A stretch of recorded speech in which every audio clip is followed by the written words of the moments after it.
Bien.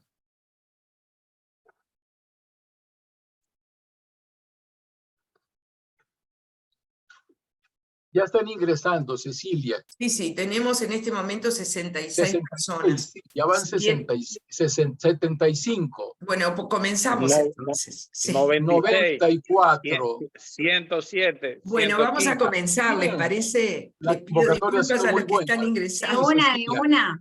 Bueno, Vamos buenas a iniciar, tardes. Cecilia. Bueno, por eso. Buenas tardes a todos. Como verán, estábamos un poco nerviosos porque no les podíamos dar la entrada a tiempo, pero estamos muy contentos de compartir con todos ustedes este nuevo seminario CLAT. Hoy contamos con invitados de lujo de República Dominicana. Le voy a dar la palabra en este momento al doctor Raúl Izaguirre, nuestro presidente. Y como siempre les recuerdo que pueden enviar las preguntas y comentarios a través del chat o a través del botón de preguntas y respuestas o Q&A, y al final de las exposiciones los distintos panelistas podrán responder a sus inquietudes. Así que bueno, este es un seminario especial porque va a ser nuestro último seminario antes del Congreso de Guadalajara. En septiembre no vamos a tener actividad en preparación al Congreso, así que estamos muy contentos de recibirlo y esperamos verlos a todos presencialmente. Así que, doctor Izaguirre, por favor. Muchas gracias, Cecilia. Bienvenidos todos a un seminario más del Grupo CLAT. Hemos procurado mantener la tradición de los seminarios que iniciamos durante la pandemia y ahora nos da mucho gusto recibir a los colegas de la República Dominicana. Ha sido un deseo que todos los países latinoamericanos participen en estos seminarios y nos da mucho gusto que el Caribe esté ahora representado por la República Dominicana. Están sus dos representantes, el doctor Reynold Pérez Estefan en la parte médica y la doctora Liliana Curi en la parte bioquímica con la que vamos a iniciar. Ella va a ser presentada por el doctor Pérez Estefan. Liliana Curi ha sido también muy entusiasta como representante del Grupo CLAT en su país durante muchos años. Y además con ella me une un afecto muy especial porque nos conocemos de que éramos veinteañeros cuando ella estuvo en México estudiando y tenemos muchos años de conocernos. Así es que me da gusto seguir colaborando con ella en la parte académica. Dejo ahora al doctor Reynold Pérez Estefan para que se haga cargo de la coordinación del seminario. Muchas gracias y bienvenidos todos. Buenas tardes a todos. Especial atención al doctor Raúl Izaguirre, prácticamente nuestro padre espiritual y científico en Latinoamérica de la sociedad, el Grupo CLAT. Nos da un honor también estar acompañado en esta sesión con la doctora Cecilia Guillermo y la doctora Gloria Ramos. Bienvenidos a todos. CLAT de República Dominicana tiene el honor de presentar la primera conferencia, la cual está titulada Prueba de laboratorio en prevención de trombosis y monitoreo de los anticoagulantes. A cargo de esta exposición magistral está la doctora Liliana Curi, la cual tiene posgrado y graduada de bioanalista, egresada de la Universidad de Pedro Enrique Ureñas de Santo Domingo, República Dominicana, con especialidad en hematología y banco de sangre en México en el DS. Maestría en alta gerencia en INTEC, Santo Domingo, República Dominicana. También directora del Centro de Helicobacter pylori y laboratorio especializado en hemostasia y trombosis en nuestro país.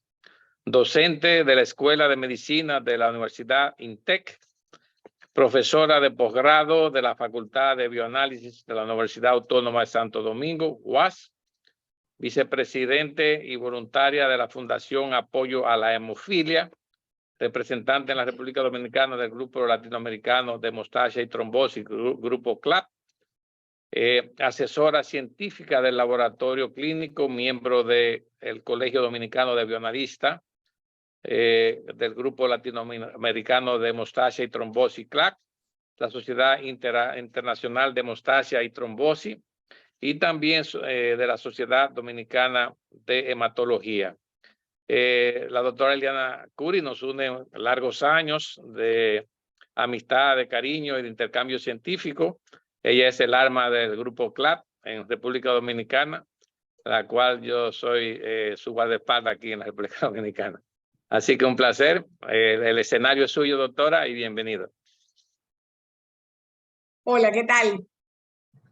¿Cómo están todos? Yo feliz de poder compartir con todos ustedes, con Raúl, a quien conozco desde hace muchos años, con el doctor Pérez Estefan, que es nuestro guardián aquí en República Dominicana con todo lo que tiene que ver trombosis, y Cecilia y Gloria, dos personas pilares de Latinoamérica de lo que es toda la parte de trombosis y hemostasia.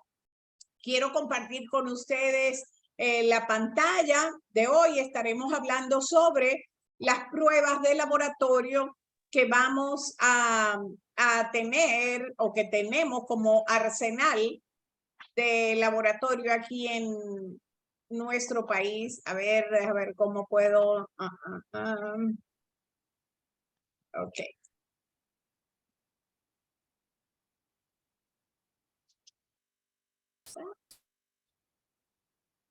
¿Ok? Tenemos que, para comenzar, ¿cómo podemos identificar una coagulopatía? Por trastornos de sangrado o trastornos de trombosis, como todos conocemos, todos los dolores de extremidades inferiores, superiores, enrojecimiento, endurecimiento, y cuando te causa... ¿Me están escuchando? Sí. Sí, perfecto. Ok. A ver. Sí, muy bien. No puedo movilizar la transparencia. Ahora. Solo da un clic sobre la diapositiva. Ya. Sé que tengo aquí. Bueno, tenemos que los métodos viscoelásticos, dentro de todos los métodos que tenemos en el laboratorio, tenemos todos los métodos viscoelásticos, que son la tromboelastografía, tromboelastometría, que es el ROTEN, el tiempo de generación de trombina, métodos coagulométricos, que nos permiten cuantificar factores de coagulación y evaluar hemostasia secundaria mediante las pruebas básicas de TP, TPTA y tiempo de trombina, y que las utilizamos también de una forma básica para el monitoreo de anticoagulantes, como es el caso del TP con INR. También tenemos lo que son los métodos inmunogénicos, dentro de los que se encuentra el anti-10A. Indicadores de riesgo de trombosis los vivimos mucho cuando estuvimos ahora con la recién terminada pandemia del COVID, y veíamos unos aumentos de dímero D, aumento de fibrinógeno, hipercoagulabilidad, agregación plaquetaria aumentada también, y valores del tromboelastograma alterados. Homocistoína, ferritina y proteína C reactiva fueron marcadores muy usados durante el tiempo de la pandemia, con todo lo de las infecciones virales y todo lo que estaba ocurriendo. El dímero D, una de las grandes y emergentes bailarinas del escenario de la pandemia, que es una prueba de laboratorio que mide antígenos de dímeros D mediante la utilización de anticuerpos monoclonales específicos, y fue usado mucho por los pacientes con COVID prolongado, y para el monitoreo de anticoagulantes en la evaluación de la enfermedad tromboembólica, en el sentido de que los pacientes se les indicaba dímero D y se les indicaba y anticoagulantes, o sea, cuando tenían el COVID, me refiero a cuando el COVID, desde que el dímero D estaba alto, pues se le ponía anticoagulante a estos pacientes para evitar los riesgos. Hay diferentes tipos de métodos para el dímero D, comenzando del más básico, que es el de aglutinación con partículas de látex, inmunoturbidimetría, los cuales tenían interferencia con la lipemia y el factor reumatoides, y luego métodos de ELISA, ELFA, quimioluminiscencia, y se llegaron a usar mucho durante la pandemia todos aquellos point of care de cromatografía. ¿Cuáles son las pruebas con que monitoreamos los anticoagulantes desde el laboratorio? El tiempo de protrombina con INR, tenemos mucho tiempo utilizándolo, donde el TP mide la actividad del factor 7 en una muestra de sangre deshidratada, midiendo lo que es la fase extrínseca de la coagulación sanguínea. Útiles en pacientes que reciben terapias con heparina y cumarínicos, y el INR, que es el índice que permite controlar la dosis de anticoagulante y mantener el rango terapéutico deseado por el médico, dependiendo del procedimiento que se va a realizar. Normalmente el rango terapéutico que se maneja es entre 2 y 3, por decir, en anticoagulación oral ambulatoria, posterior a cirugías. Pero ya si hay procedimientos mayores como son las cirugías de caderas y cirugías ortopédicas, pues llegan a manejar índices más altos entre 3 y 5. Y en cirugía cardiovasculares. Tenemos que en los niveles de anti-10A, que mide la actividad del factor 10A en una muestra de sangre, se utiliza en pacientes con terapias de heparina de bajo peso molecular o rivaroxaban, que el nombre comercial es Xarelto, muy utilizado en nuestros países o en nuestro país, y ayuda a determinar realmente si la dosis de anticoagulante que se está usando está dentro del rango terapéutico deseado, eliminando lo que son los riesgos de trombosis y de hemorragia. El rango terapéutico en terapia para heparina de bajo peso molecular es de 0.5 a 1 unidades de anti-10A por mililitro, y si se utiliza rivaroxaban, de 0.2 a 0.4 por mililitros. Los métodos viscoelásticos se están utilizando mucho para identificar o para monitorear con cierta frecuencia, no tan cercana como se utiliza el TP, para los anticoagulantes orales directos. Dentro de ellos se utiliza el tromboelastograma o la tromboelastografía, el ROTEN, que mide de forma global la función de los factores de coagulación, fibrinógeno, agregación plaquetaria y específicamente las uniones de la glicoproteína 2B3A. El tiempo de generación de trombina, que mide la velocidad y eficacia con la que se forma la trombina, enzima que participa esencialmente en la cascada de la coagulación, porque mientras menos trombina tenemos, menos coágulo, menos fuerte va a ser el coágulo. Eso sabemos que es uno de los puntos críticos en lo que es la cascada de la coagulación.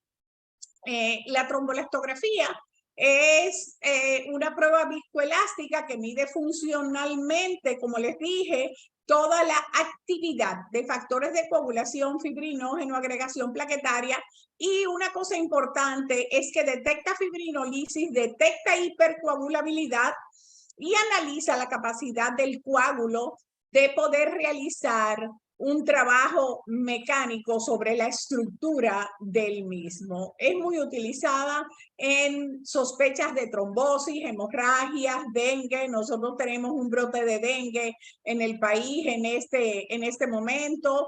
Embarazos, preeclampsia, eclampsia, cirugía ortopédica, cirugía plástica para monitorear los anticoagulantes. Y también se puede hacer con el TEC lo que es el mapeo plaquetario, medir la función plaquetaria ante antiagregantes plaquetarios como la aspirina y el clopidogrel con ADP y ácido araquidónico, usando esos productos. También es útil para seleccionar hemoderivados a transfundir en el apoyo de medicamentos de alto costo, sobre todo cuando hay cirugías. Nosotros aquí lo usamos mucho con los pacientes hemofílicos a la hora que hay que hacer alguna cirugía, que hay un trauma o que hay algún evento de un accidente automovilístico o algo para saber cómo se van a manejar la dosificación de esos factores de coagulación por el alto costo que tienen, y se usaba mucho en COVID detectando hipercoagulabilidad. La muestra de sangre que se toma es un tubo tapón azul con citrato de sodio al 3.2%, en una proporción 1:9, la misma proporción que se utiliza para todas las otras pruebas de coagulación. Este es el tromboelastógrafo, el cual nos da una gráfica y nos permite visualmente y en tiempo real ir viendo cómo se van desarrollando cada una de las fases de la coagulación sanguínea, la generación de trombina, la formación del trombo, la retracción del coágulo y fibrinolisis en caso de que existiera. Los patrones que tenemos como indicadores para la tromboelastografía, tenemos el R, que es el que identifica o donde se representa la función de los factores de coagulación. Ahorita vamos a ver que la gráfica, como todos sabemos, es una gráfica que parece una copa acostada, donde el tallo de la copa sería el R y es quien representa, quien homologa la función de los factores de coagulación. Tenemos la parte de la función del fibrinógeno, que es en el alfa, en uno de los lados, la quinesis. A mí me gusta mucho esto de la rapidez y la quinesis, porque siempre digo, ahí lo que pasaba o lo que pasa en ese momento es que comienza a identificar, es el tiempo que pasa desde cuando comienza a identificarse el primer hilo de fibrina hasta que se forme el coágulo final. Y siempre le digo a mis estudiantes, es bien paradójico el hecho de que cuando nosotros hacemos las pruebas de coagulación coagulométrica, cuando estábamos en la universidad y comenzábamos con los tubos porque era manual aquello, cuando tú comenzabas a ver el primer hilo de fibrina, tú parabas el cronómetro. Y luego que se coagulaba, ahí se quedaba todo lo del coágulo y toda la evaluación que tú tenías del coágulo y representabas, bueno, TP tanto, TPTA tanto, tiempo de trombina tanto y listo, se acabó. Los médicos que averiguan qué van a hacer con esto. Uno de los aportes mayores que tiene la tromboelastografía es que nos mide un poco más allá de cuando el coágulo se forma, que no lo medíamos o no lo medimos mediante los métodos convencionales, y podemos tener el dato de cómo está la función plaquetaria, específicamente en las uniones de la glicoproteína 2B3A, en lo que es el parámetro del MA, que es la amplitud máxima que tiene la tromboelastografía. La G, o la fuerza del coágulo, es también un dato que aquí en el país se utiliza mucho, sobre todo cuando los pacientes tienen trombos identificados en piernas y cuando se le hacen los Doppler, cuando hay cirugía plástica. Nosotros tenemos ahora mucha afluencia de cirugía estética y toman muy en cuenta ese parámetro, la fortaleza del coágulo con relación a lo que es el momento de la cirugía y la medicación que le van a dar a esa persona, o sea, la terapia que le van a dar de anticoagulante a esa persona, ya que conlleva un poco de inmovilización, y las liposucciones también son un poco agresivas con todo lo que es el tejido, y cuidarse un poco de esas embolias pulmonales que con cierta que ocasionalmente, vamos a decir, aparecen y que pueden llevar al traste con la vida de estas personas. Tenemos también la parte de los porcentajes de la lisis, tanto a los 30 minutos, que es la velocidad de reducción de la amplitud, e indica la estabilidad del coágulo. Aquí tenemos una gráfica donde podemos observar en esta parte, como les decía, es una copa, supongamos una copa, donde el tallo de la copa es el R que nos va a medir toda la función de los factores de coagulación. Cuando comienza la quinesis, la K, aquí comenzamos a medir el primer hilo de fibrina y aquí cuando termina el otro hilo de fibrina. Esta parte, que es la parte del ángulo, del alfa, mide la función del fibrinógeno. Aquí abajo mide la agregación plaquetaria, la amplitud máxima que la tenemos aquí, se mide a los 30 minutos. En caso de que haya fibrinolisis, va a ir reduciendo y va entonces a reducir dependiendo de qué tan alto estén los factores fibrinolíticos para destruir el coágulo. Las curvas más frecuentes o lo que podemos ir viendo son estas imágenes como la normal. Después tenemos aquella, vamos a decir, copa de tallo largo, como si fuera una copa de espumante, donde es la representación que se encuentra cuando hay pacientes con anticoagulantes o hay hemodilución o alteración hacia la disminución en algunos de los factores de coagulación, como es el MA y la dureza del coágulo. Esta gráfica, que es bien estrechita, el MA está alterado y es una gráfica que nosotros encontramos mucho en pacientes con Gladstone, con trombotemia de Gladstone, y en pacientes que tienen dengue también. La fibrinolisis primaria, tenemos este tipo de gráfica, la hipercoagulabilidad, que es de lo que estuvimos todos estos años llenos con la pandemia del COVID, que parece como un embutido, y esta parte de la coagulación intravascular diseminada en etapa 1 y en etapa 2, ya cuando hay están bastante consumidos los factores de coagulación y hay hipocoagulabilidad. Aquí tengo lo que es la interpretación del tromboelastograma. Esto es una curva normal, así es que salen en el aparato los gráficos. Vemos aquí esta línea blanca comparada con la línea naranja, que es la línea comparativa, vamos a decir normal, que me gusta siempre ponérsela y reportársela a los médicos, porque de una forma fácil pueden estar viendo si está por fuera esta línea correspondiente al paciente, tiene o podría tener hipercoagulabilidad. No es el caso de esta, porque esta es normal. Esta está bien cerca de la morada. No sé si logramos ver bien la morada. Esto fue una de las primeras gráficas que nosotros tuvimos en el 2008, cuando iniciamos con lo que fue la tromboelastografía.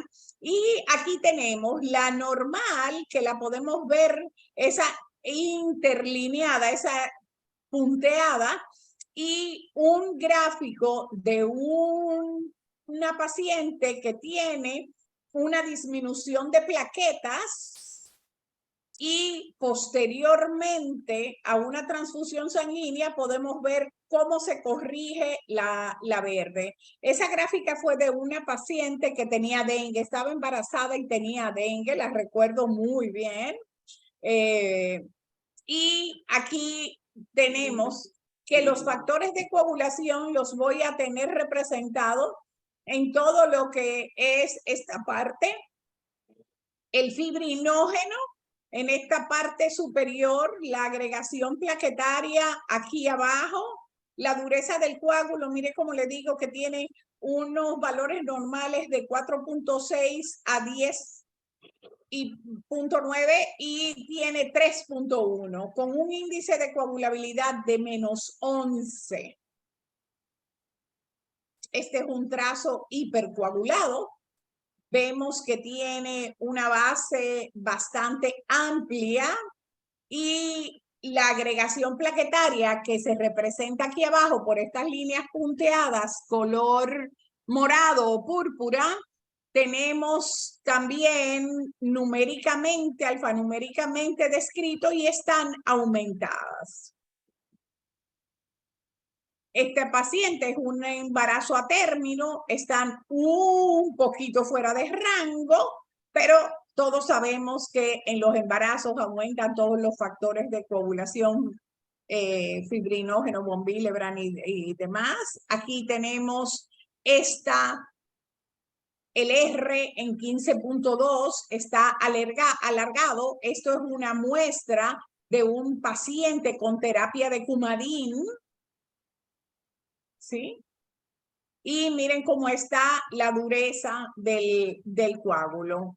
Aquí tenemos una hipercoagulabilidad, está por fuera de lo que es la curva normal.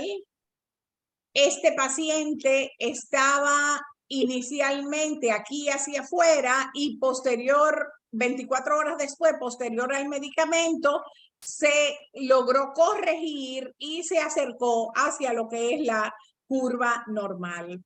Esta gráfica me gusta mucho, a mí siempre la pongo en mis conferencias porque la verdad es que fue dramático el cambio de este paciente. Este paciente estaba en intensivo, tenía varios días en intensivo con sangrados muy profusos, donde le estaban poniendo muchísimas unidades de sangre, y aquí se nota cómo está la amplitud de lo que son los factores de coagulación, pero el paciente seguía sangrando. Y el problema era que tenía una fibrinolisis acelerada. Ese paciente tenía una CID y estaba en intensivo. Cuando interconsultaron con hematología, hematología le mandó a hacer esta prueba y encontramos que tenía una lisis de 62.6, donde es de 0 a 8. Le pusieron antifibrinolítico y al segundo día el paciente estaba completamente bien, sin ningún problema. Después de haber pasado varios días, más de una semana, con los problemas del sangrado, y no identificaban la fibrinolisis que tenía el paciente, pero él tenía su TP y su TPT normal y su fibrinógeno normal, y, o sea, que son las pruebas de coagulación que normalmente se realizan, pero no se medía fibrinolisis. Por eso me gusta mucho la tromboelastografía, porque identifica mucho, sobre todo en pacientes embarazadas con preeclampsia, eclampsia, y este tipo de problemas de pacientes de intensivo que tienen infecciones generalizadas y coagulación intravascular diseminada. Aquí tenemos otra hipercoagulabilidad con una dureza del coágulo de 12.6. Este es otra gráfica también con hipercoagulabilidad. Traje muchísimas gráficas de hipercoagulabilidad, dado que estábamos hablando de los riesgos de trombosis o de las pruebas que pueden en un momento dado ser útiles para identificar los riesgos de trombosis. Aquí tengo 18.1 y miren la curva normal, que es la referencia, y la curva del paciente. Esta es una fibrinolisis primaria. Fibrinolisis secundaria, miren cómo va cerrando, ese coágulo no se sostiene en el tiempo. Esta es una curva, un tromboelastograma mío específicamente, que cuando me dio COVID comencé a utilizar apixaban y lo monitoreaba con la tromboelastografía. Aquí vemos que está dentro de lo que es la curva normal, pero bastante cerca. Y traje unos casos clínicos que me parecieron interesantes que hemos tenido durante estos tiempos de COVID, de vacunaciones y demás. Unas piernas hinchadas con un edema impresionante, una paciente con hipercoagulabilidad que tenía un cáncer, le había dado COVID-19, 87 años, TP en 13.6, TPTA en 21, fibrinógeno 724 y un dímero D en 1885. Esta fue la gráfica de esta paciente. Miren qué cortita está el tallo de la gráfica, 2.6. Y aquí, como lo vemos, cómo está por fuera de lo que es la curva normal. Este es otro paciente, es un paciente con hepatitis, también con COVID, hepatitis C, 58 años, 15.9 de TP, 35.7, 720 de fibrinógeno y un dímero D de 2278. Esta fue la gráfica de este paciente, de la tromboelastografía y la dureza del coágulo. Miren aquí cómo andaba en 13.2. Con relación a la curva de referencia, ahí se encuentra, esta es una embarazada, también que tiene unas plaquetas en 750.000 y un dímero D en 3.503, con los otros parámetros sin alteración importante.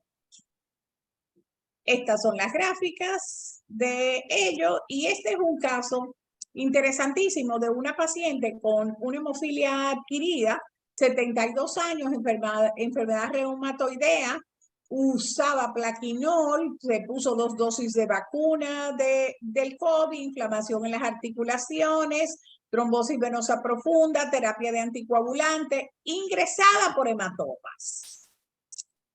Cuando llega a hematología, cuando llega a ingresarse, hematología manda a hacer unos estudios y encontramos que tiene 13.6 de TP, un TPTA en 84.3, con control de 30, las correcciones con mezcla de plasma pool normal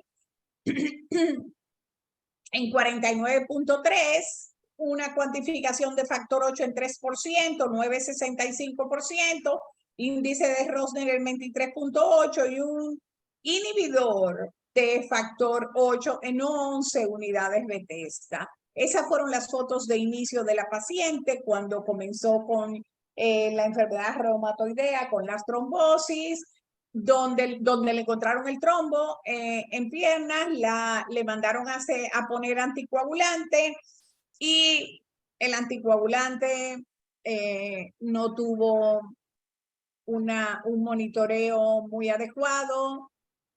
La paciente comenzó a sangrar, comenzó a hacer hematomas, la ingresaron cuando le hicieron una punción venosa, pues miren ahí también cómo estuvo todo el brazo, cómo estaban los factores de coagulación, hipocoagulabilidad con un R de 28.7 y si vemos cómo está con relación a la curva normal, está bien hacia adentro, aunque finalmente ella su coágulo lo hace y hace una buena firmeza, un coágulo con una gran firmeza. En conclusión, el tromboelastograma es una prueba viscoelástica de medición global de la hemostasia, mide funcionalmente factores de coagulación, agregación plaquetaria, fibrinógeno, fibrinolisis, y es la única prueba que detecta hipercoagulabilidad desde sus inicios. Puede medir el tromboelastógrafo, el TEC, tiempo de generación de trombina derivado de lo que es la tromboelastografía, es útil en el control de las hemorragias masivas, como hemos visto de los pacientes que están internos, y para monitorear el uso de anticoagulantes en embarazos, en cirugías plásticas, dengue, y la utilizamos mucho aquí en el país en lo que son los trasplantes de órganos, sobre todo cuando hay trasplantes hepáticos, se trasladan los equipos hacia quirófano y se monitorean esos pacientes con frecuentes tromboelastografías en las diferentes fases que tiene la cirugía. Recordarles que les esperamos a todos en Guadalajara, México, en el Congreso, y aquí están todos mis contactos.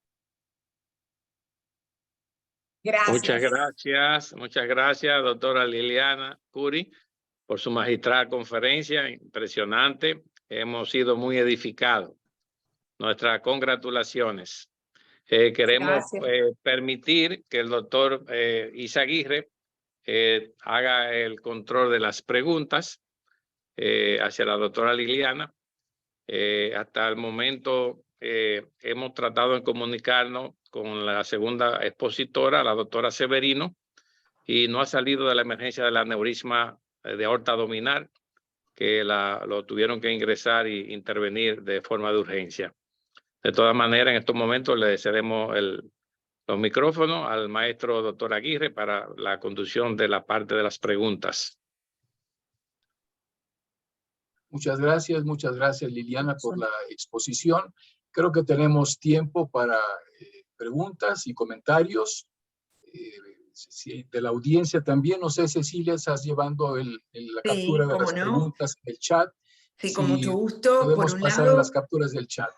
Por un lado quería pedirle a Liliana, felicitarla por la exposición que fue excelente, y si tú querés podemos dejar de compartir, así nos podemos ver todos. Sí. Y bueno, ahí está. Muy bien. Y tenemos preguntas, sí, en el chat tenemos una pregunta de la doctora Daisy de los Santos, que nos pregunta si en caso de púrpura trombocitopénico podemos usar el tromboelastograma. Nos gustaría tu opinión, Liliana.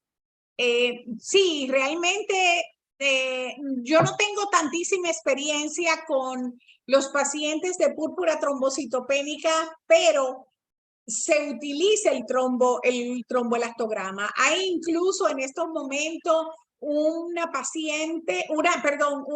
estudiante que está haciendo la tesis de hematología, y una residente, y la está haciendo realmente en púrpura trombocitopénica y tromboelastografía, midiéndola con tromboelastografía. Tuvimos el caso de una residente de gastroenterología que lo hizo con personas con problemas hepáticos, con cirrosis en los diferentes niveles.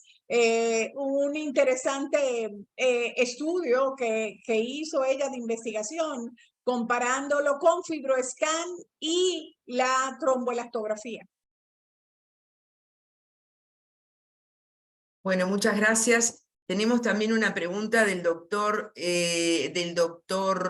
Raúl Alman, que ya aprovechamos a darle la bienvenida porque lo tenemos acá entre los... no sé si el doctor Alman quiere que le dé la palabra. Qué querido, yo creo que sí, y ponlo en pantalla, que nos encantaría. Levantó la mano. Sus comentarios directamente. Nos encantaría verlo. Sí, ya enseguida le voy a dar la palabra. Sí. A ver, un segundo. Ya, acá. Voy a permitirle acá, lo sumo. Acá, doctor Alman está como panelista, así que puede abrir su micrófono y puede abrir su cámara si así lo desea. ¿Me pueden escuchar? Sí, lo estamos escuchando. No tengo imagen, no sé qué pasa con el aparatito que me tiene que captar la imagen, pero estoy acá desde el principio. Perfecto. Bueno, es un gusto de verlos a todos. Hace mucho que no me reúno con ustedes. y no quería dejar pasar esta oportunidad para estar juntos nuevamente. Liliana tiene una enorme experiencia en tromboelastografía, pero mi pregunta era la primera parte de su exposición y después un comentario sobre la tromboelastografía. Mi pregunta es, Liliana, vos dijiste que cuando usabas rivaroxaban hacías el dosaje como heparinemia. Y nosotros, desde hace mucho tiempo, y te hemos publicado un trabajo en Thrombosis Journal o en Journal of Thrombosis and Hemostasis, no me acuerdo, que usamos el método de heparinemia, pero referido a una curva que hacemos con rivaroxaban. ¿Me explico? Es decir, no la curva de heparinemia, sino la curva de rivaroxaban. Los valores también están entre 2 y 4, pero hacemos un dosaje en pico y un dosaje en valle para hacer el efecto máximo y el efecto mínimo. El efecto máximo no lo puedo explicar ahora porque, pero está alrededor de, es un poco menos de 0,4, de rivaroxaban es alrededor de 0,3 y algo, perdón, 300 y algo, y el efecto valle está alrededor de los 40 a 60. Y justamente eso nos permite bajar los niveles de rivaroxaban de 20 miligramos cada 24 horas a 15, por ejemplo, en pacientes sensibles. ¿Cuál es tu experiencia? Porque si se podía hacer directamente dosaje con heparinemia, podríamos hacer en apixaban y cualquier otro anti-10 activado, ¿no? Pero no podemos hacer apixaban porque no tenemos curva de apixaban. Sí, realmente nosotros aquí en República Dominicana tenemos muy poco tiempo utilizando la prueba del anti-10A. Apenas estamos, vamos a decir, comenzando en este año a utilizarla por el método de quimioluminiscencia con los IL, con los equipos de los IL. Liliana, te pregunto, Sí, doctor, un gusto oírle. te quiero preguntar una cosa. ¿Cómo responde la tromboelastografía en los pacientes que están en nivel adecuado de rivaroxaban, los que están mal anticoagulados o los que están con anticoagulación de exceso? Y si tenés comparación, si viste alguna hemorragia o trombosis cuando los valores no están en lo que vos dijiste, entre 0,2 y 0,4. Sí, realmente con relación al tromboelastograma, lo que hace es que se acorta o se alarga la parte del R, dependiendo de la dosificación que estén utilizando de la dosis. Realmente nosotros no manejamos la parte clínica del paciente y de la dosificación, sino que el médico es que hace la modificación de la dosis. Mandan a hacer el trombo y uno reporta el resultado. Entonces ellos toman la decisión de qué van a hacer con la dosis de ese paciente. Ahora mismo yo vengo desde julio, desde el 25 de julio, monitoreando una paciente con una hematóloga que me ha mandado una paciente obesa, que tiene que hacerse una cirugía, que le están poniendo heparina de bajo peso molecular.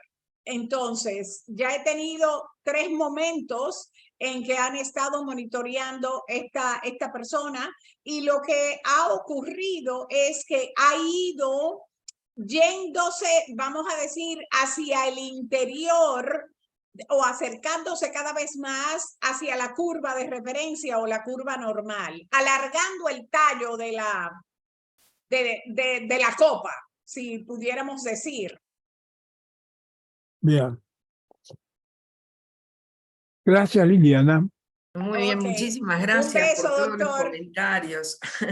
Muy interesante y muy contentos de escucharte, Raúl, la verdad, de tenerte acá, que hacía tiempo que no te escuchábamos también. Bueno, hay algunas otras preguntas. No sé, Raúl, sí, por favor. Sí, hacer un comentario. Creo que la pregunta que ha hecho el doctor Allman es muy apropiada, muy interesante, y hay algunos antecedentes. Por ahí hay algún trabajo publicado recientemente donde encontraron una correlación buena entre la concentración plasmática de rivaroxaban y la tromboelastografía. Si no recuerdo, es de una doctora Meyers. Voy a tratar de buscar la cita que había visto para enviárselas. Y esto es algo controvertido, porque hace algunos años, al inicio de los anticoagulantes orales directos, se comentaba que la tromboelastografía no era de utilidad. Sin embargo, al correlacionarla directamente con la concentración plasmática, sí hay correlación. Pero Han Raúl, encontrado... Sí, ¿puedo interrumpirte?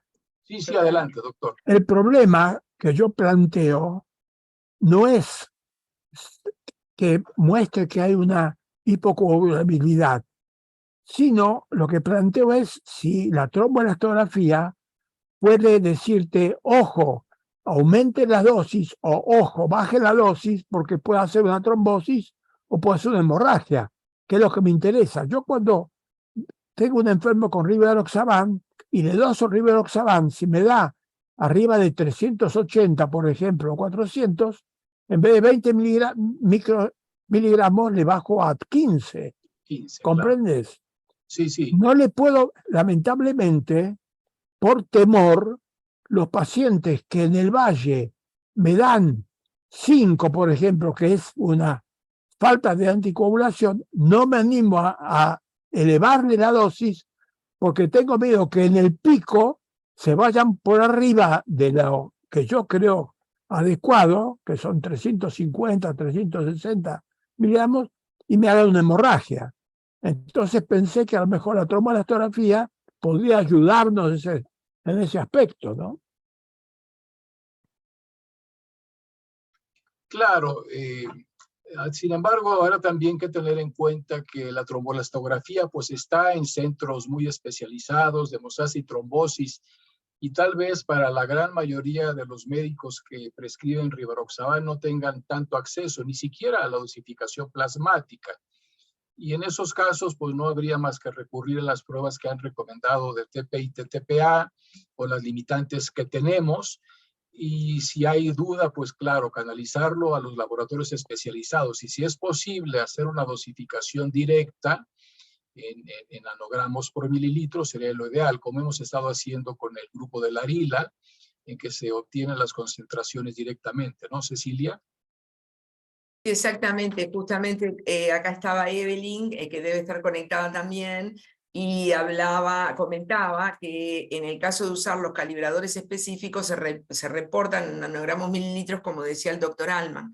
Sí, el Larila, como muchos de ustedes saben, es un estudio que comenzó a propósito de una idea del doctor Allman en 2011, cuando los anticoagulantes orales directos todavía eran los nuevos anticoagulantes orales, y la idea era justamente comparar la actividad anti-10 y la repercusión o la influencia de los anticoagulantes en los test clásicos de coagulación.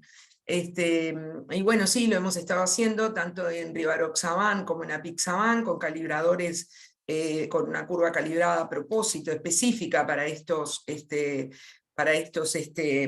anticoagulantes. Y sí, lo que se observa es lo que dice el doctor Allman y lo que se ha comentado muchas veces también, donde vemos valores superpuestos a veces entre valle y pico, y eso hace dificultoso poder establecer lo que se llama la ventana terapéutica, es decir, es más difícil disponer como de una especie de INR como tenemos en la warfarina para este tipo de anticoagulantes. No sé si... no, pero igual quería comentar una cosa de la heparinemia que decía Liliana, que de todas maneras en situaciones de urgencia, cuando se necesita conocer si tenemos o no tenemos actividad anti-10, la medición de los anti-10 en la curva de heparina nos sirve también, porque medimos actividad anti-10 de todas maneras. Entonces, para estos, que a veces es difícil definir si, digo, en situaciones donde no podemos medir la actividad específica, ¿no? Puede ser útil. Y la pregunta sobre el tromboelastograma me parece excelente lo que decía el doctor Altman, porque se ha discutido mucho si digamos, la utilidad de la tromboelastografía con el uso de los nuevos anticoagulantes orales directos. No hay claramente un consenso sobre eso, es complejo, sí, el tema. Bueno, no sé si quieren, seguimos con otra pregunta. Y recordar que varios laboratorios están en proceso de fabricar precisamente dispositivos de point of care específicos para los anticoagulantes orales directos, con lo cual se mejoraría mucho este control que sugiere el doctor Alma para ver las concentraciones en pico y valle. En los últimos 2 congresos de la Sociedad Internacional de Hemostasia y Trombosis, hemos visto los trabajos que se están haciendo y los esfuerzos de las compañías por lanzar estos cartuchos para la medición de los anticoagulantes directos. El problema solamente es que nosotros no vamos a poder usarlos, al menos en Argentina. Peor de lo que estamos no podemos estar, así que esperemos que el año que viene tener un respiro en nuestras políticas económicas y todo lo demás. Y si no, si tiene algún lugarcito para que me vaya a vivir, por favor, avísenme. Acá lo esperamos, doctor Alma. Le damos asilo, doctor, en República Dominicana, en la playa dominicana. Eso. Bueno, así es, lo secundamos. De todas maneras, en algunas ocasiones, él ha de recordar cuando llevábamos los Surgicut, doctor Alma, cuando conseguíamos Surgicut para usted, para llevar a Buenos Aires, y los conseguíamos acá en México para hacer el tiempo de Ivy. Entonces, algo podemos hacer cuando aparezcan los cartuchos de los DOACs. Raúl, en el Congreso creo que hay una mesa o un comentario sobre el dosaje de anti-10 con los nuevos anticoagulantes. Eso va a ser interesante, a ver qué trae novedad. Creo que es un laboratorio, ¿no? Algo así. Sí, tenemos el tema de la medición de los anticoagulantes orales en el programa académico. Lamentablemente, no sé si les pasa a ustedes en sus países. En Argentina, nadie cree en la necesidad de hacer dosaje de las drogas anti-10 activadas fuera de la heparina. Ellos, el cardiólogo, yo por ejemplo tengo ahora, antes que tenía fibrilaciones auriculares que me mandaban a montones, ahora no mandan porque el paciente le dicen, solamente los pacientes pobres mandan porque no pueden usar los anticoagulantes directos, pueden usar nada más con los discumarínicos que son baratos, pero dicen, tómese un comprimido por día de 20 miligramos y ya está, y olvídese. Ni siquiera le dicen que tiene que tomarlo con la comida, porque si no es con la comida tiene mala absorción. No le dicen nada. Entonces ese paciente, como no lo ven más, hace trombosis, no lo ven, hace hemorragia, no lo ven, y lo ve la guardia, la urgencia, otra. Y ese es un problema que habría que corregir, pero no lo veo tan fácil por los costos, ¿no? Bueno, y es que tal vez se plantea esa situación y esa pregunta de que las clínicas de anticoagulantes tal vez siguen siendo necesarias aún por las anticoagulantes orales directos, porque no basta eso de se toma la pastilla y nos vemos dentro de un año, sino que hay que hacer, si no vamos a hacer la vigilancia por laboratorio, sí hacer la vigilancia clínica con mucha periodicidad. Y esto muchos otros médicos no lo entienden, solo los hematólogos o los que hemos estado al frente de servicios de anticoagulación con warfarina, ¿no? Pero bueno, ya nos veremos en México en el Congreso. La buena noticia para el doctor Altman es que para el premio Selidma Altman hemos recibido 17 trabajos. Hay 17 trabajos concursando.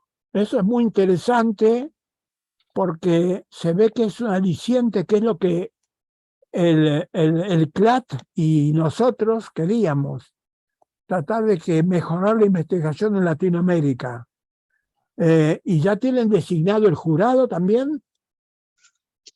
Seguramente va a ser la Sociedad Española de Hemostasia y Trombosis, para que sean ajenos completamente a los autores latinoamericanos. Ah, perfecto.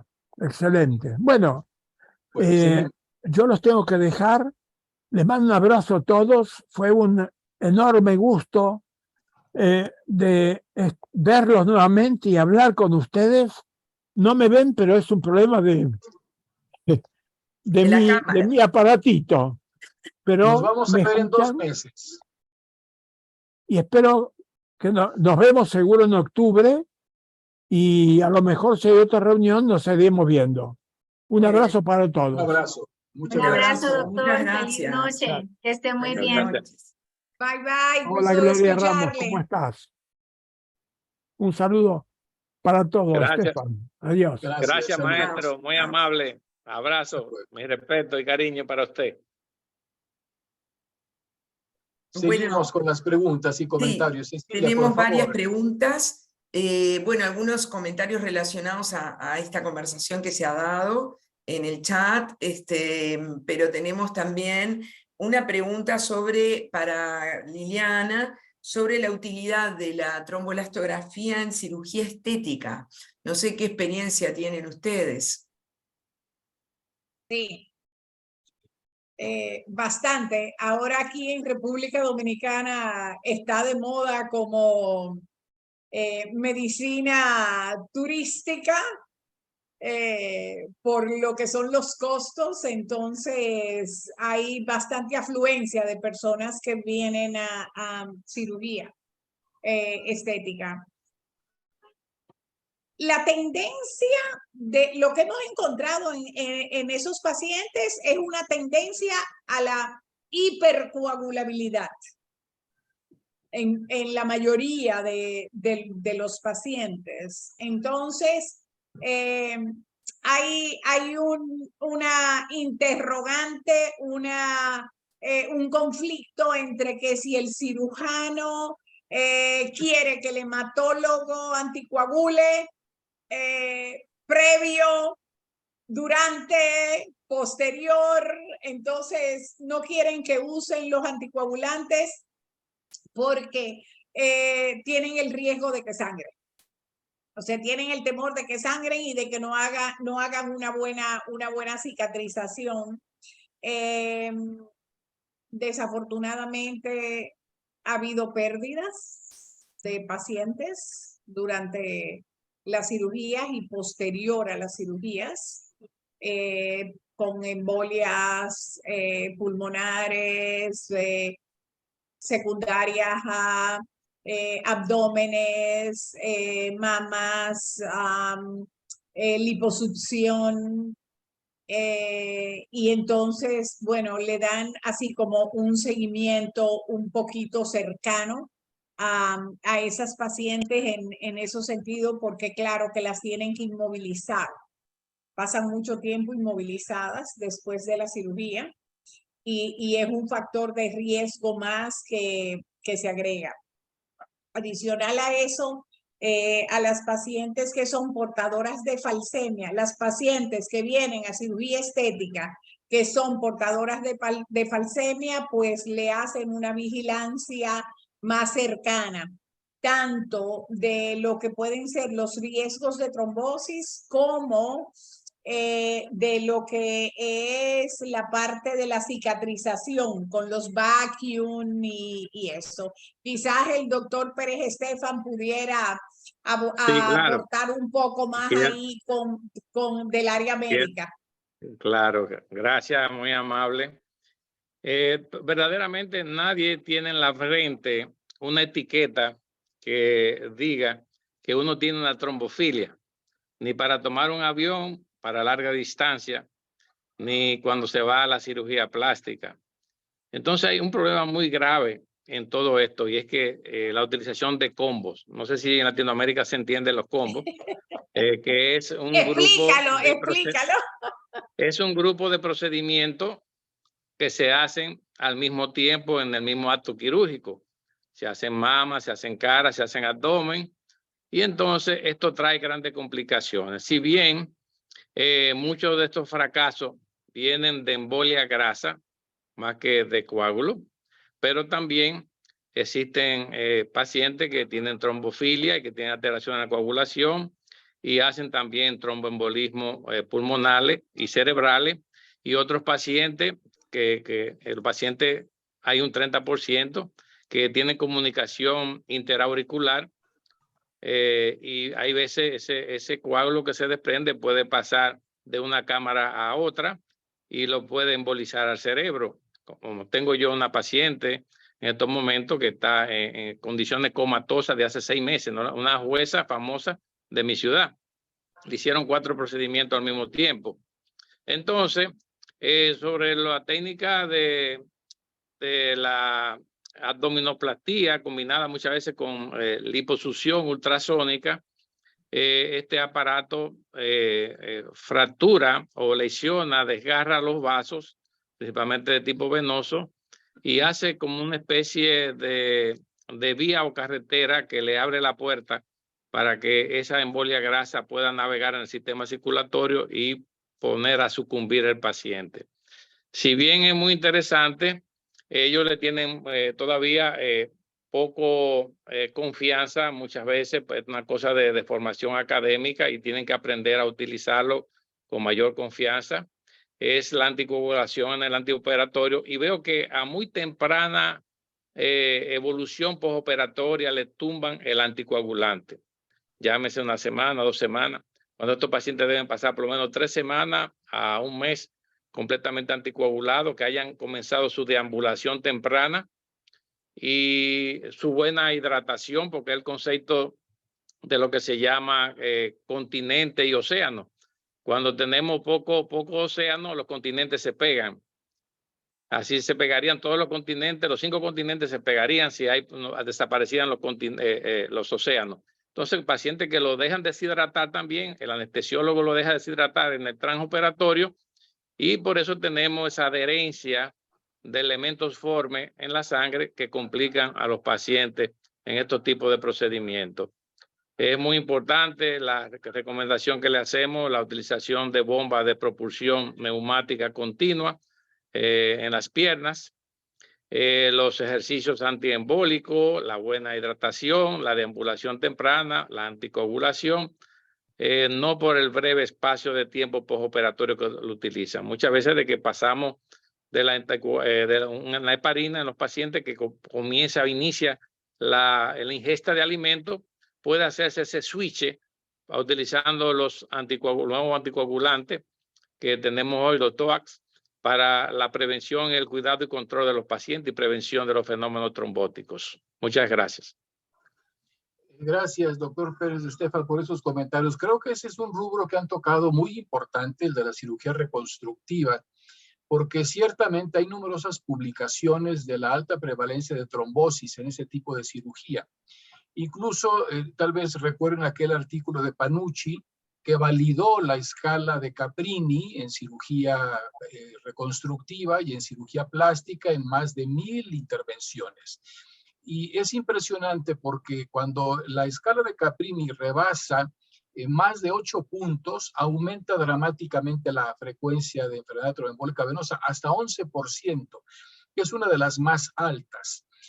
Cuando el Caprini se mantiene aproximadamente entre 5 y menos de 8 puntos, o sea, hasta 7 puntos, es alrededor de un 3% de trombosis en esas cirugías. Pero cuando brinca del 8 hacia arriba, se va hasta el 11% de complicaciones tromboembólicas. Entonces, creo que en este caso se requiere reforzar la campaña de tromboprofilaxis entre los cirujanos plásticos y lograr que todos los hospitales que están haciendo esa cirugía turística entren en algún proceso de certificación en que se aseguren que cada enfermo que se va a hospitalizar para cirugía tenga la evaluación de la escala de Caprini objetivamente en su expediente.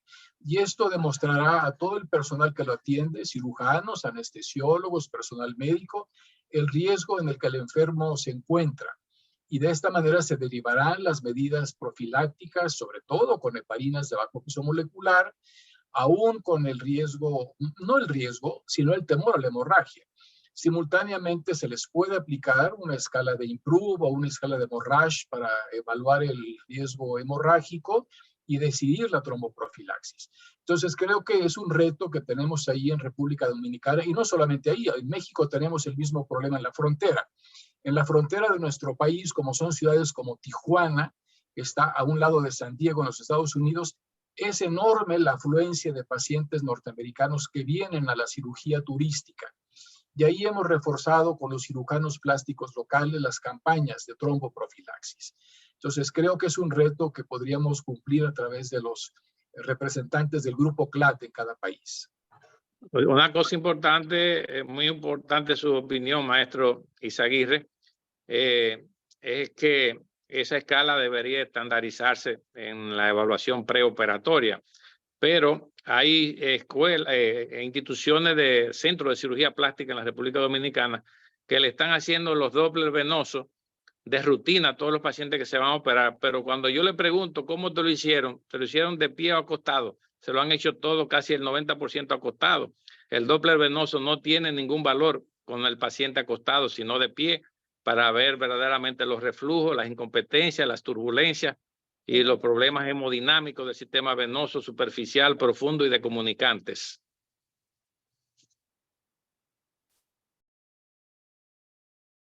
Bueno, muy bien, muchas gracias. Bueno, a pesar de no haber podido contar con la otra expositora, la verdad que ha sido muy, muy rica esta discusión. Todavía tenemos algunas preguntas que tal vez nos da el tiempo de contestar. El doctor Luis Alejandro Zúñiga nos pregunta para Liliana, ¿cómo se vería el resultado en el tromboelastograma en pacientes positivos para anticoagulante lúpico? Mira, realmente he tenido 2 pacientes nada más, y esos 2 pacientes lo que han tenido es una tendencia a la hipercoagulabilidad, pero muy cerquita del rango normal. O sea, he sabido porque llegan con el resultado, pero si no supiera que vienen con ese resultado, ya el resultado de la prueba, pues podría pasar como cualquier otro paciente, vamos a decir, con una tendencia a eso, a hipercoagulabilidad, pero no cambios drásticos. Perfecto, Liliana. Bueno, y después justamente hay alguna pregunta en relación a lo que venían comentando tanto el doctor Izaguirre como el doctor Pérez Estefan, que tiene relación con el tiempo de suspensión de los anticoagulantes en los pacientes que van a ser sometidos a un acto anestésico quirúrgico en referencia a los anticoagulantes orales directos, ¿no? No sé si ustedes quieren hacer algún comentario, Raúl o doctor Pérez Estefan.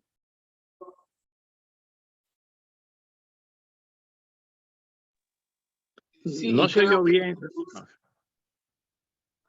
La pregunta se refiere, sí, sobre la suspensión de los anticoagulantes que será sometido a un acto anestésico quirúrgico. Ok. El doctor Izaguirre primero y yo hablo después. El maestro primero. Bueno, esa es una de las grandes ventajas. Muchas gracias, doctor Pérez Estefan. Una disculpa. Es una de las grandes ventajas de los anticoagulantes orales directos, que su vida media breve, en torno a las 12 horas, permite una suspensión justo antes de la cirugía, entre 24 y 48 horas. El tema más importante es la función renal, y en especial en el caso del dabigatran, porque el dabigatran, teniendo hasta un 75% de eliminación renal, lo más importante es conocer la depuración de creatinina. Al suspender la última dosis de dabigatran, si la función renal es normal, entre 24 y 48 horas después se puede hacer la cirugía. 24 horas si el riesgo hemorrágico es bajo, o 48 horas si el riesgo hemorrágico de la cirugía es alto. Y en el caso de la Apixaban, el Edoxaban y el Rivaroxaban, pues es prácticamente la misma conducta, que bastan 24 a 48 horas de suspensión siempre y cuando esté la función renal normal. La situación cambia en cirugía de urgencia, porque obviamente si hay una cirugía de urgencia, es una cirugía inminente y el paciente recién tomó alguna dosis de anticoagulante oral directo, puede ser incluso necesario revertirlo. Eso depende de la urgencia de la cirugía. Y si se puede esperar y la última toma fue ya hace unas 5 u 8 horas, a lo mejor en el acto de preparación de la cirugía termina por depurarse el anticoagulante, insisto, si la función renal es normal. Así es que ahí hay que jugar con los tiempos y con el conocimiento adecuado de la función renal de cada paciente. Bien, gracias, doctor Izaguirre. Sucede que muchas de estas procedimientos de cirugía plástica, principalmente, por ejemplo, lo de la cara, se hace con neuroleptoanestesia, no traen tantos trastornos hemodinámicos ni cardiovasculares, pero debemos recordar que muchos pacientes, cuando le hacen estos paquetes, este equipo de múltiples procedimientos, son muy sangrantes. No habíamos mencionado que la transfusión es una condición protrombótica y estos pacientes muchas veces terminan exsanguinados, donde es necesario pasarle 2 y 3 pintas de sangre, porque lo he vivido con bastante frecuencia. Entonces esto se suma a las posibilidades de los pacientes de compensación en lo que es la procoagulación o la anticoagulación. Hay un desbalance a favor de la procoagulación en los pacientes por pasarle tantos paquetes globulares o tantas transfusiones continuas, porque pacientes muchas veces caen en shock hipovolémico, en tran o postoperatorio temprano. Otra cosa muy importante, que las otras cirugías, como la misma abdominoplastía y otras cirugías de plástica a nivel de genitales y de seno, se puede hacer con bloqueos regionales. Estos bloqueos producen una gran vasodilatación, pero nosotros les recomendamos, como dice el doctor Izaguirre, 24 horas para la anticoagulación y continuarlo inmediatamente comience la ingesta en el paciente, 18 24 horas después iniciar la dosis recomendada. Siempre se les recomienda a los cirujanos actuantes en el campo de la cirugía plástica que traten siempre, para continuar la anticoagulación, hacer una hemostasia muy rigurosa de todas las áreas que han sido intervenidas desde el punto de vista quirúrgico, porque si dejan lecho sangrante y se le aplica el anticoagulante, vamos a tener hemorragias en los lechos quirúrgicos, que muchas veces son cruentos, y que hay también sangrado en sábana, porque destruyen mucho el linfático, capilares, vénulas, pequeñas arteriolas, principalmente a nivel de abdomen. Es cuanto.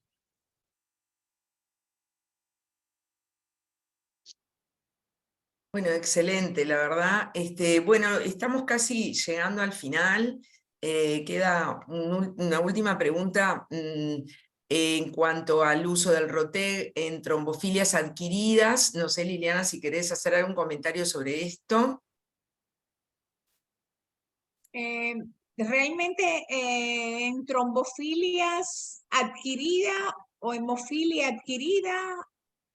Trombofilia adquirida. Me imagino que es el síndrome antifosfolipídico. No tengo experiencia realmente con trombofilias adquiridas. Aquí es poco lo que se trabaja, o mucho lo que tenemos que trabajar con relación a las detecciones de trombofilias. Sí tenemos muchos años trabajando con hemofilia, pero trombofilias, pues apenas se hace proteína C, S y ahí antitrombina y bueno, no mucha cosa. Pero la curva, doctora, la curva nos podría mostrar, digamos, el patrón de la curva, si nos podría mostrar la hipercoagulabilidad.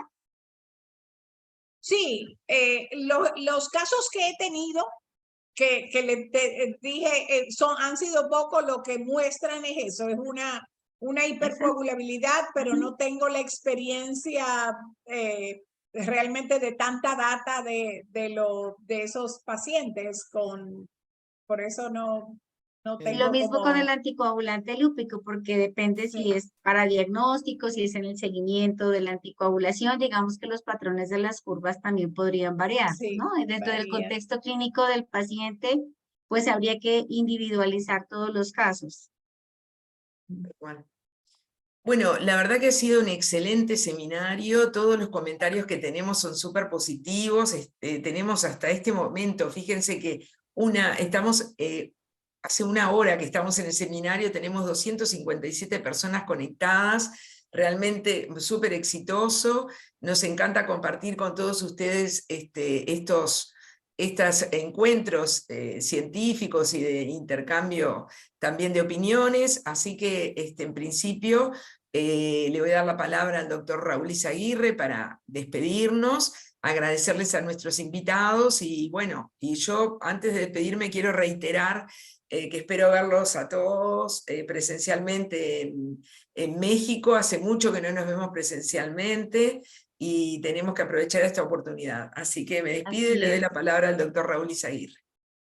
Muchas gracias. Pues no nos queda más que agradecer a la representación del Grupo CLAT en República Dominicana el excelente seminario que han preparado. Un agradecimiento muy especial al doctor Reynolds Pérez Estefan por su entusiasmo para organizar el seminario y un agradecimiento muy especial también a Liliana por esta excelente sesión, sobre todo del tromboelastograma. Ella ha demostrado que el tromboelastograma, siendo una prueba tan antigua, desde 1948, sigue teniendo plena vigencia, aún en el tiempo del Rotem, que no es otra cosa más que un tromboelastograma más sofisticado y más modernizado en su expresión electrónica.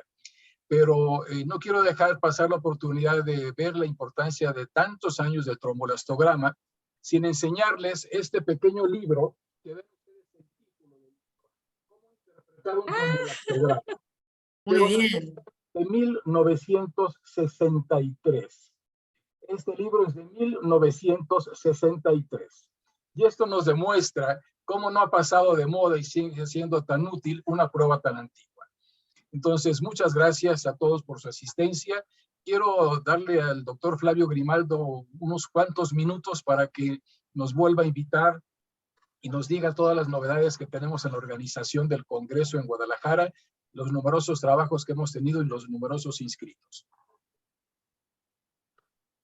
Gracias, doctor Raúl Izaguirre. Pues los invitamos a todos al próximo Congreso, 11 al 14 de octubre en Guadalajara, México. Cualquier duda, por favor, no duden a través de sus representantes de cada país, hacernos llegar si tuviesen alguna situación con la logística. Estamos en la mejor disposición para facilitar el que puedan asistir presencialmente al Congreso y nos dará mucho gusto poder contar con todos ustedes, con la participación y además, como dice el doctor Raúl Izaguirre, con numerosos trabajos libres que hemos recibido, tanto para el premio Celina Alban como para trabajos libres del Congreso y casos clínicos que estarán siendo evaluados y que en las próximas semanas van a estar recibiendo ya la notificación de aquellos casos y trabajos libres que son aceptados para que estén todos atentos a estos resultados de la convocatoria. Muchas gracias y pues los esperamos pronto en Guadalajara, México. Muchas gracias a todos. Gracias a todos. Buenas noches. Gracias. Nos vemos próximamente. Gracias. Feliz noche, que esté muy bien. Buenas Hasta noches. luego. Chao, hasta pronto. Buenas noches, gracias a todos, bendiciones. Buenas noches. Gracias. Chao. Chao. Buenas noches. Felicidades, doctora Liliana. Gracias. Hablamos ahorita tú y yo, Raúl.